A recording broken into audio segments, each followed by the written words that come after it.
एकच लक्षात ठेवायचं, सगळ्यांशी चांगलं वागायचं, पण सगळ्यांना मनात जागा द्यायची नाही.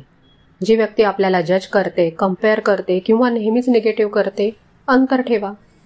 आपली खरी मैत्री किंवा खरी सोबत असते ना, ती स्वतःमध्येच असते. आपली एखादी मैत्रीण अडचणीत असती तर आपण तिला आधार दिला असताना ती स्वतःविषयी नकारात्मक विचार करत असती तर आपण तिच्यातले चांगले गुण तिला आठवून दिले असते ना, मग तेच आपण स्वतःसाठी करायचे. आपल्याला माहिती आहे ना की चांगली मैत्रीण होणं म्हणजे काय असतं, तर तीच चांगली मैत्रीण आपण स्वतःसाठी का नाही व्हायचं? जेव्हा आपण स्वतःशी प्रामाणिक होतो ना, तेव्हा आपल्यालाच आपली कंपनी आवडायला लागते आणि तेव्हा बाहेरचं व्हॅलिडेशनची गरज लागत नाही.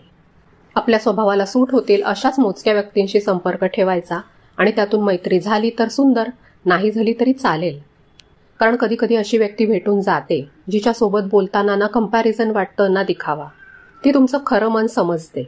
अशी मैत्री म्हणजे आयुष्याचं एक गिफ्ट असतं. पण ती मिळाली नाही तरी आपलं आयुष्य अपूर्ण राहत नाही, कारण आपण आहोतच की स्वतःसाठी. जिचं स्वतःशी नातं घट्ट असतं तिचं जगाशी नातं आपोआप सुंदर होतं. बेस्ट फ्रेंड फॉर एव्हर सगळ्यांना मिळेलच असं नाही, पण self best friend for ever हा पर्याय मात्र नेहमी आपल्या हातात असतो. तुमचा अनुभव काय असतो? तुम्हाला स्वतःसोबत वेळ घालवायला आवडतो का? हे मला कमेंटमध्ये नक्की सांगा. जर हा विषय तुमच्या मनाला भिडला असेल तर व्हिडिओला लाईक करा, चॅनलला सबस्क्राईब करा आणि मैत्रिणींशी शेअर करा.